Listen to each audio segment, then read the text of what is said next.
I've been trying to decide whether to sit or to stand for about the last 5 minutes. I might start standing. If I get tired, I'll sit down. But I don't want to loom over it too much.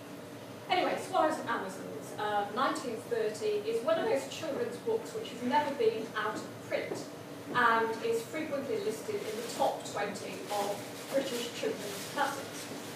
For example, the Daily Telegraph's Lucinda Everett in 2010 listed it in her 20 greatest children's books ever, which is quite a claim.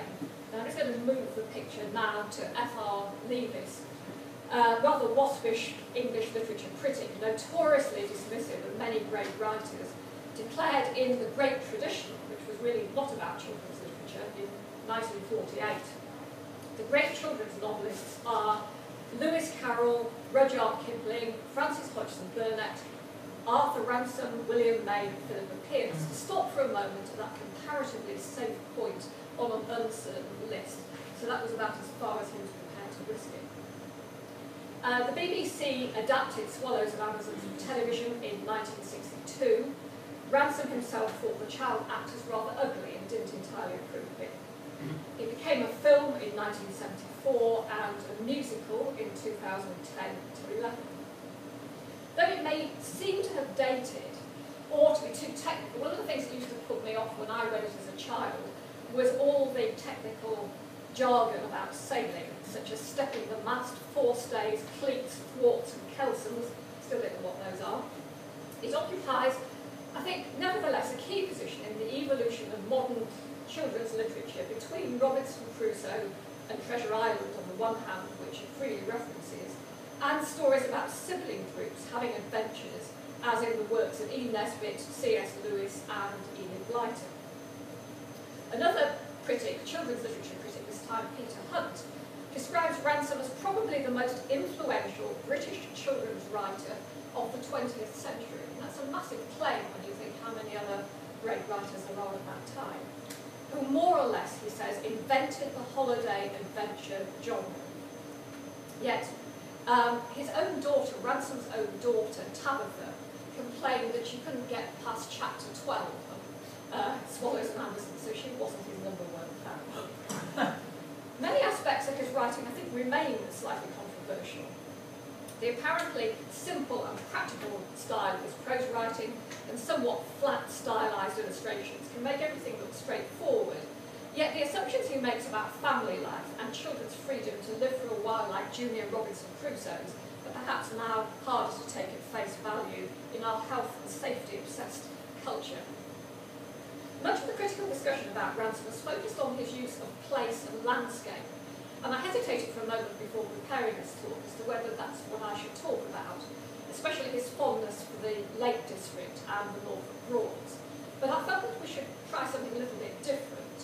When we come to look at his illustrations, you see the landscape, but you see the human figures as well, and it's those that I'd rather talk about, I think, today. I'd like to look at the way also that Ransome manages the sibling groups of his first novel for children, Swallows and Amazons, how he illustrates them, and what opportunities they give him for developing their adventures. And I'll be arguing that although the Walker children look like a standard set of brothers and sisters, Ransome doesn't altogether keep to stereotypes and breaks the mold in his treatment of at least some of the girls, in ways which I think have had a lasting repercussions for the evolution of children's literature. The presence of the two Amazon sisters, Nancy and Peggy, provides a further challenge to the predictability of the sibling foursome and seems somehow to disrupt the symmetry of the Walker group. And I want to start with a bit of biographical background. I suspect if many of you are citizens of Leeds, you will know about this already, but not everybody is, including me. So Arthur Ransome, those are his dates, born in Leeds in the Hyde Park area in Ash Grove. And there's now that blue plaque outside his house. Arthur Ransome, author of Swallows and Amazons, was born here 18th of January 1884. He came to know the Lake District well as a child, especially Nymphwaite. I've never been to Nymphwaite, but it's on Coniston Water, because of his father's enthusiasm for this part of the country, where he took his 4 children on holiday. In his autobiography, Ransome describes himself as learning to be at home on the water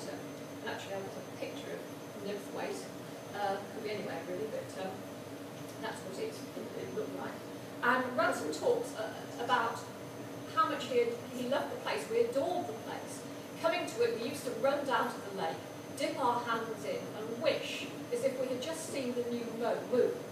Going away from it, we were half drowned in tears. So it had a huge emotional meaning for him. His father was a professor of history at what was then called Yorkshire College, and it became incorporated into Leeds University. His father was a fanatic about country sports, especially fishing, rowing and shooting, and Ransom always felt he'd been a disappointment to his father, who died suddenly when Arthur was only 13, so he never knew about swallows and Amazons. But in fact, Arthur Ransom came to share many of his father's enthusiasms, and he became a very keen dinghy sailor. Without wanting to oversimplify the biographical background, I would suggest that the Walker children's father's absence in Swallows and Amazons, we're told that his ship is at Malta, but under orders for Hong Kong, so it's going even further away, perhaps both reflects this early death of his real father, and allows the children to live more freely, with just their affection as a responsible mother looking out for them. That said, Daddy is often quoted, and his influence pervades the story, to the extent that it's not until his permission has been received by telegram at the beginning, a really famous telegram, that the children can begin their adventures. Ransom came to children's writing through quite a roundabout route. Early in his career, he produced nature books for children, with titles like The Child's Book of the Seasons in 1906. But essentially, he earned his living as a journalist for the Daily News and the Manchester Guardian. There's a great deal about his life that's unsettled and unusual. For example, his travels in Russia and his work for the British Secret Intelligence Service in Estonia. I think the one thing everybody always knows about his life at this time is that he married as his second wife, Trotsky's private secretary, and certainly no one is quite sure exactly what he was doing. It's been discovered that he was working for MI6, but I think that was only discovered in 2002. It wasn't until 1925 that he returned to England and settled in the Lake District, where he tried to decide what to do next. In his autobiography, he describes 1929 as the year of crisis, a hinge year, as it were, joining and dividing two quite different lives. He had been asked by his publisher for a collection of essays, but he was actually far more interested in writing Swallows and Amazons. He wanted to write for children at that stage, and the inspiration for that came from several sources. First of all, obviously enough, his own vivid childhood memories of holidays in the Lake District. His continuing observations of children playing in the area. He used to like to watch children messing about in boats in the Lake District, reminding him of his own childhood. And there was a famous family, for which I'm very indebted to Peter and Stephanie there in the audience for lending me this book in Aleppo once. I'm never sure how you pronounce the name, Altunians. But anyway, this seems to have been a family that was extremely important in stimulating his imagination. They're a father and mother. Ernest Altunian, the father, was an Armenian doctor who married Dora Collingwood. And the Collingwoods were a family that Ransom became very friendly with in the Lake District. In fact, it's thought he proposed marriage to Dora and indeed to her sister. He was quite prepared to marry either of them, but neither of them would have him, so that must have caused an interesting situation in the house. Anyway, Dora married Ernest Altunian, they had 5 children, and Ransom stayed with them in Syria, in Aleppo, when he was writing Peter Duck in 1932. Now, the Altunians had 5 children who were called Tacky, really Barbara was her first name, Susie, Titty, who was really called Mavis, and Roger and Bridget. Now, those names, if you know Swallows and Amazons, many of those occur just as they are in Swallows and Amazons, and it seemed as if the children must have formed Ransom's notion of what the Walker children were going to be like, but he denied it. He played down the impact of the Altunians.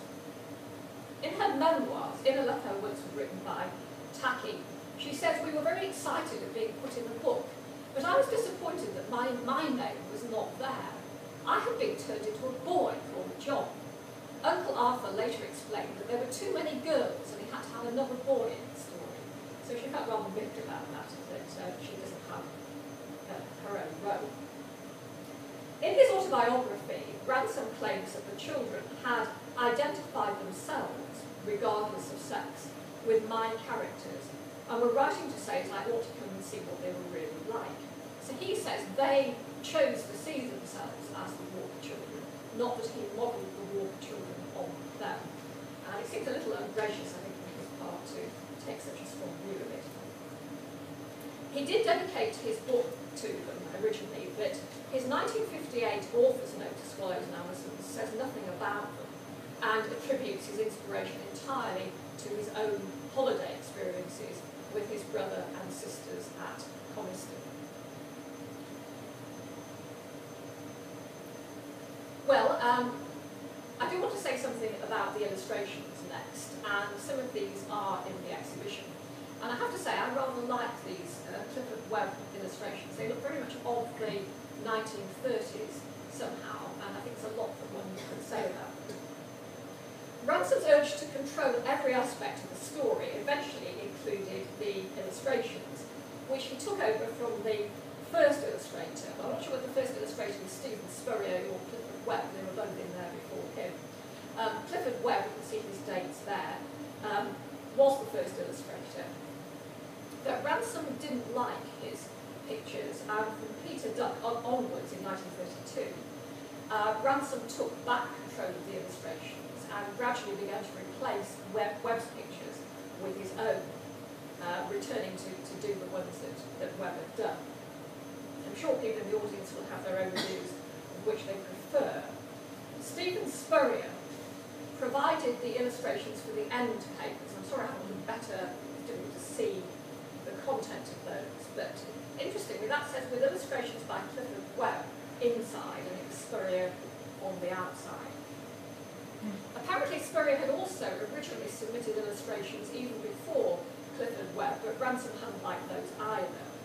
But Ransom's own illustrations I think are quite controversial and were by no means universally acclaimed, and Taki Altinger was not a massive fan of them. That one you have got in the exhibition here.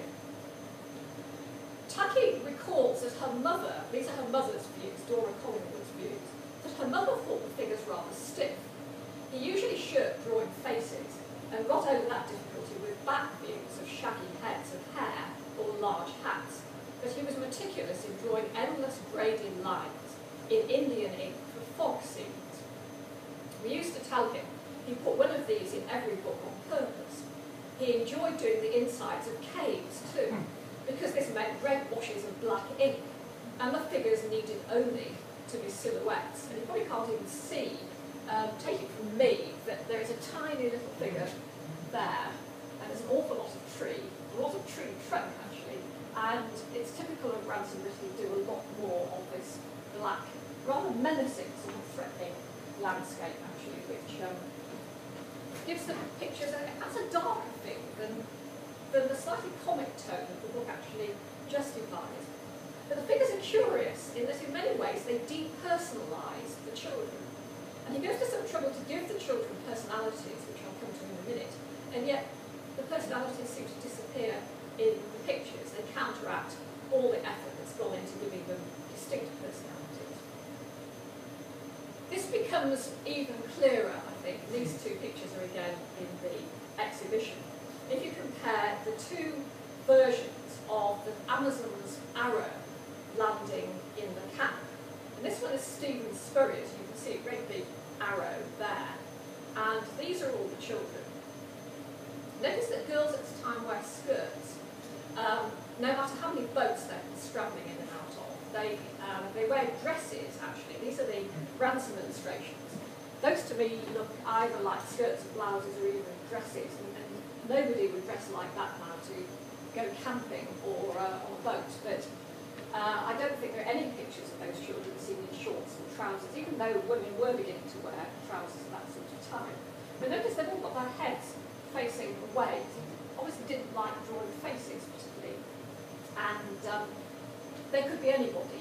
It's just that's Susan, that's John, that's Roger, that's Titty, but actually those two girls are very similar size. Here,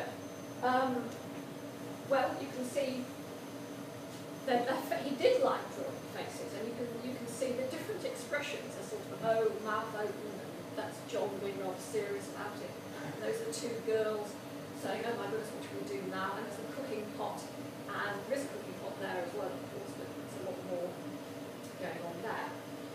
In Spurrier's version, the focus is clearly on the children, and the children dwarf the surroundings. You can see he's not that interested in the trees. There are trees round about, and there's lots of sort of undergrowth and twigs and stuff on the ground. But the children fill the frame. And you can see that with Ransom it's completely the opposite. There's a lot of trees. There's a tent. But increasingly Ransom's figures are dwarfed by the landscape. They look really tiny. And I suppose if you were thinking of them in modernist terms, you would say this is perhaps playing down the significance of the human on the landscape.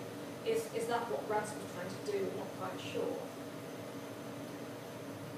If you compare the two versions of the lighthouse tree, and that was the one that we just saw back, yes. I've only got the Ransom one there, but even though they both make the children very small in comparison with the tree, Ransom's version looks much more threatening because of that black mass of trees in the foreground. There'll be some more illustrations a bit later on, so I just want to move on to a different heading, which is the Sibling adventure story. And that actually is a drawing by Eileen Soper, who illustrated the Enid Blyton famous 5 stories. But if you took the dog out, interesting, Ransom's children don't have a dog, but it could almost be mistaken for Swallows and Alison's, and that's a later, it's the 1940s.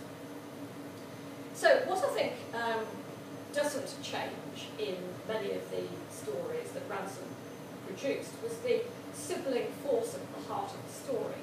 And what I'd like to do next is consider the importance of this family unit and its place in the evolution of British children's literature, and have a look at what Ransom did with it.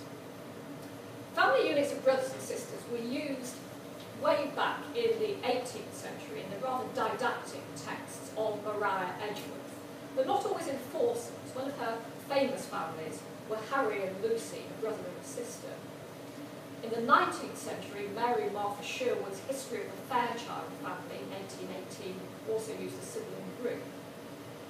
Now, I'm going to make a bit of a generalisation, but I think in the mid-19th century, the heroes of children's books often became singletons for a while. I'm thinking of children who had adventures on their own, such as Lewis Carroll's Alice in Wonderland, Charles Kingsley's Tom, hero of the Water Babies.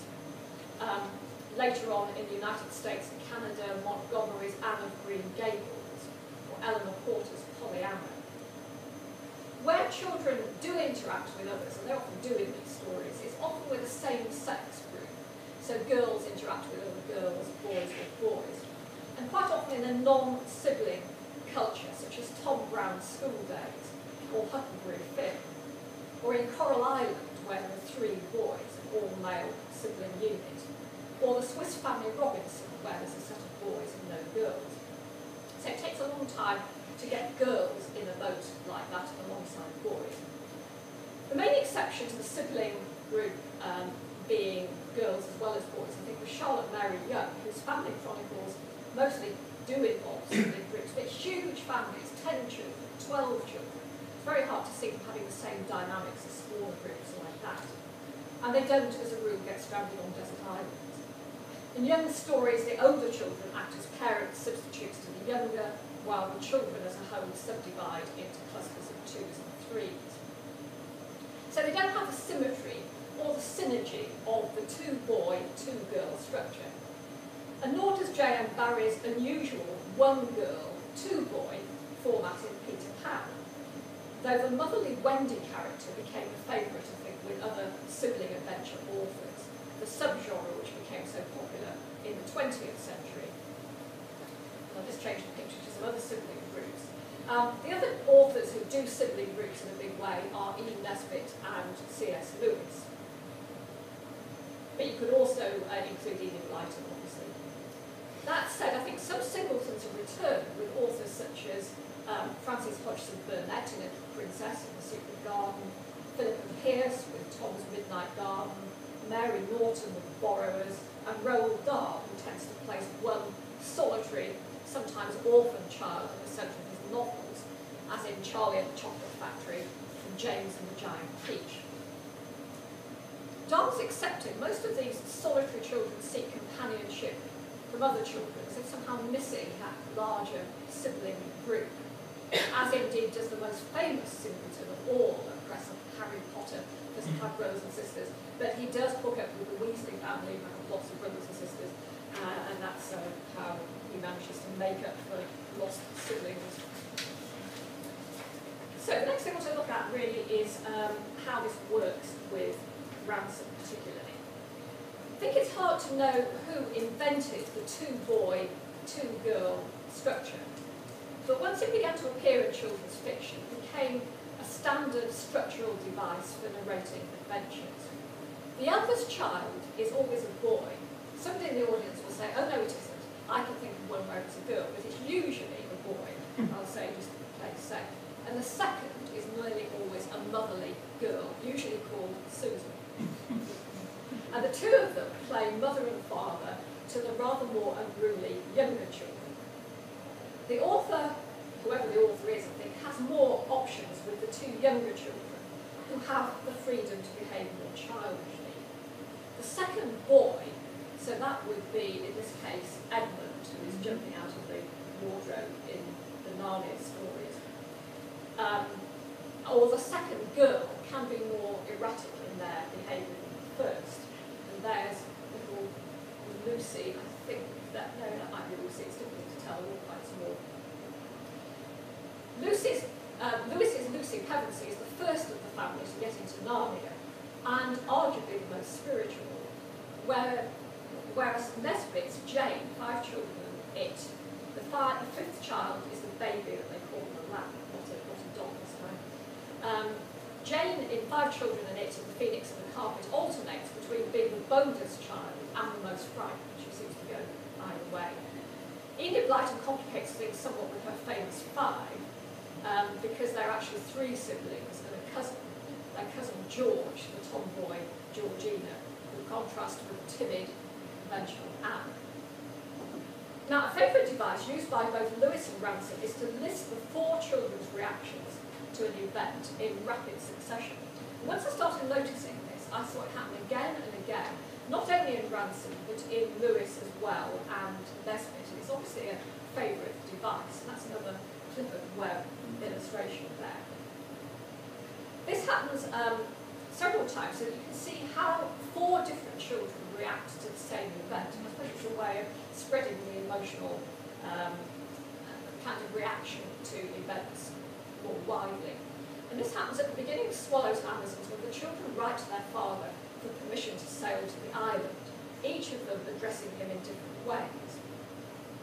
John and Susan, who are trying to be frightfully grown up, just sign a shared letter. They don't need to write to him twice. Titty the romantic writes a long letter, and Roger, as the youngest, simply asks, "Please, Daddy, may I too?"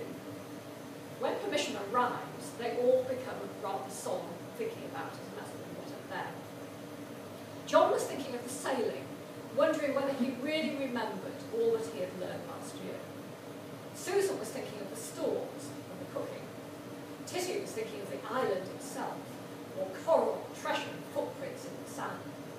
Roger was thinking of the fact that he was not to be left behind. All he was bothered about is, please take me as well. And this was a device used many years earlier by Ian Nesbit in The Phoenix and the Carpet, and indeed later by C.S. Lewis. We'll look at Phoenix and the Carpet first. Near the beginning, the elder girl, Anthea, accidentally causes a fire and an explosion by letting off the firework indoors. Robert, with the air of one doing the only possible thing, rushed to the window and opened it. Anthea screamed, Jane burst into tears, and Cyril turned the table wrong way up on top of the carpet heap. Cyril's the eldest, so he does the practical, sensible thing to put the fire out. Robert is pretty sensible as well. Nearly 50 years later, C.S. Lewis seems to repeat the same device in The Live, the Witch and the Wardrobe, when the Pevensey children first hear the name of Aslan. Aslan, the lion, who is the incarnation of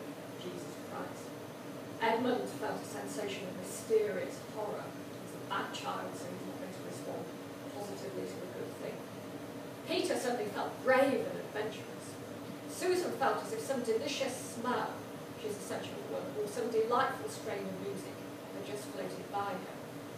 And Lucy got the feeling you have when you wake up in the morning and realise that it is the beginning of the holidays or the beginning of summer. I think that shows how much more complex sense of a new era beginning, something exciting, a new dawn. Can't somehow sort of wait to get out there and see what's going to happen and how things are going to change for her. So it's a quick way of heightening the drama, displaying a range of possible reactions, sketching in each child's character, allowing the romantic or sensual tendencies of the children to reveal themselves. Ransom uses it again several times, and for example, I haven't put this up this time, but when the walkers choose what books to take with them to the island, Titty chooses Robinson Crusoe, and she enacts Robinson Crusoe when she's there. John, boring old dog John, takes the Seaman's Handbook and Part 3 on the Baltic pilot. His father's got Part 1 and Part 2, I don't know, or the two having to carry. Both books had belonged to his father, but John took them with him even on holidays, says the text. Maid Susan took Simple Cooking for Small Households. That's my favourite one, I think. Roger, as the youngest, doesn't seem to bring anything. At the end of the story, Ransom once again lists and differentiates between the children's memories of what was most important to them about this adventure. For John, it was swimming round the island. John manages to swim right round all by himself. For Roger, it would always be the place where he had swum for the first time. For Susan, it was the camp and housekeeping and cooking for a large family. It's a small family before, it's now a large family. Titty thought of it as Robinson Crusoe's island. So Titty is still in that kind of Robinson Crusoe world. She goes expecting it to be Robinson Crusoe's island, and it still is for her when she actually comes home. Let's look at John and Susan first. For the responsibly minded eldest boy, a stirring event like permission to sail to the island is welcomed as a call to action. And of the Walker children, John is somewhat formal and a serious character who is the most like his father and makes authoritative remarks which sound like something he's heard his father say. So on the first page, John had said only that morning that steamships were just engines in tin boxes. It's much more important to sail, to be on a dinghy, to be using your skills rather than just chugging around like that. I think we can assume that he must have heard his father say that. The telegram from their father giving them permission to have their adventure has to be given into John's hands. And he's the one who most often uses naval language. So when the letters arrive, he calls them dispatches when the telegram arrives. He insists on drawing up ship's articles and makes them all sign against their names, and they're all given jobs and positions on the boat. As they wore the Swallow in that island harbour, Captain John looked at his ship with pride. It's only a sort of glorified rowing boat, but you can see what it looks like there. It's another of the Clifford Webb drawings. The more I look at them, the more I like them, really. I think they're just, but it's interesting that the people there, I think those are probably the natives, in other words, the adults, because they're not too differentiated. There are the children, waving cheerfully. You can see the movement in it. So it's, sorry, there's some life going on there, which I think is rather nice.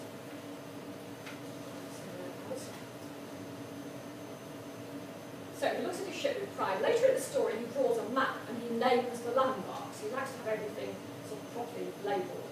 And he behaves throughout as a ship's captain, worries about damaging his ship, and is deeply hurt when Captain Flint, the Amazon's uncle, accuses him of lying, because a good sea captain doesn't do that. Just before we get to Susan, a quick word about Roger. Roger is 7, the younger brother, and more than anything, he wants to be allowed to join in. But I think he's very far from being either just a naturally youngest child or too docile or abject. He in fact opens the story. He's given the most important role at the beginning with his imaginative gameplay, pretending to be the Cutty Sark, and he's running along. I've got a picture of him right at the end, which I'll save up for them, but he seems sort of tapping, like this place, being ship. He's being a ship. He's not sailing a ship. He's actually being one. But we often hear him asking for things. In the episode called The Charcoal Burners, he keeps asking for a telescope. I want to look at the telescope. Please can I have a telescope? And he's ignored until John is finished with it. Titty becomes his best ally. The two, I think, are the most romantic and imaginative of the children. And in fact, Ransom gives Titty and Roger the most important role in the end, because they find Captain Flint's hidden treasure, which isn't treasure at all. It's a box full of manuscript, his writing he's been working on for a long time. Titty lets Roger in on the treasure hunt, even though he declines to mark his agreement of secrecy in blood. You know, please sign your name in blood. And he said, no, I'm not doing that, I'm not going there. Roger's perhaps more level-headed than Titty, and already on his way, perhaps to being a second John. So Titty the romantic. Oh, sorry, we need to go back and look at Susan, I think, first, actually. Let's go back to Susan and cover the Susan thing. She inevitably is the maternal sibling, a direct descendant in many ways of J.M. Barrie's Wendy, who is also on an island looking after the family. Susan is constantly preoccupied with the cares of the household, which are both a genuine worry and a slightly over-dramatised role play. So in fact, she's split between two roles, the mate and the cook. And sometimes she's one, sometimes she's the other. At this moment, mate Susan remembered that she was also cook when they land on the island, and she has to rush off to see to the boiling kettle and the eggs that she's always offering them. We first meet her spreading marmalade on bread. And we first meet Roger being a cutty sark. We first meet Susan in this very domestic role, spreading bread and marmalade. At other times in the story, we find her sewing on buttons and worrying about whether Roger is warm enough, telling him to go to bed early at a sensible time. There are worrying signs that, like Barrie's Wendy, she's already gravitating towards an adult role and beginning to leave her childhood behind. Barrie's narrator says of Wendy that she was one of the kind that likes to grow up. I think the same could be said of Susan, that she's facing one way towards growing up, and then she turns back into childhood again. Ransom comments using the children's language that Susan is starting to behave like a native, and the natives are the adults, by worrying about the risks being taken by the other children. When they do nighttime sailing, this appalls the health and safety people now who would say, how can a mother let her children go out sailing and digging in the dark? And Susan, in fact, isn't too pleased. Susan was in a very native mood that day. She's starting to worry like an adult. That's Titty's view, in fact. Perhaps the adventures of the night, says the narrator, were heavier on her conscience. So she's beginning to develop a conscience. She worries about things. She's not unworthy of being John's sister. C.S. Lewis's Susan, likewise, seems closer to anxious adulthood than the other Pevensey children, and is gradually dismissed from the Narnia series. In The Last Battle, we hear that she's interested in nothing nowadays except nylons and lipstick and invitations. I don't think Ransom Susan would ever get quite that frivolous, but children who grow up too readily seem to betray the sibling bond, and it's as if they're slipping away from the pact that comes with the children in that way. I think it's easy now to dismiss both Susans, that's Lewis's and Ransom's, and Wendy, as very old-fashioned stereotype creations of backward-looking male authors. You'll also notice, as I said earlier from the illustrations, that they're all shown wearing skirts and dresses, as are Susan and Lucy in Pauline Baines's original illustrations to The Lion, the Witch and the Wardrobe, even though that's 1950. And it's tempting to say that was still the norm of the times, though Eileen Soper's illustrations to Enid Blyton's famous Five show the girls wearing shorts. It's 1942. In fact, Ransom would think, I'd like to argue, that Ransom counteracts these very stereotyped, conventional girl images with the presentation of Titty, Nancy, Peggy, and also the Walker's Australian mother. The mother of the children in Swires and Anderson's is Australian, which is an interesting detail. She grew up on a sheep station. So when Mother goes to visit Titty alone on her island, they pretend to be Robinson Crusoe and Man Friday, slipping seamlessly into the male character roles. Man Friday, Mother, began at once by telling how she had nearly been eaten by savages and had only escaped by jumping out of the stew pot at the last minute. And that's part of the fantasy. Slipping back into her real self, Mother then recalls the great Australian drought when the flocks had to be driven miles and miles to get a drink, and thousands of them died. So this is Mother telling what really happened in her own life. In fact, Ransom's grandfather was an Australian sheep farmer, so I think that's where he got that idea from. The world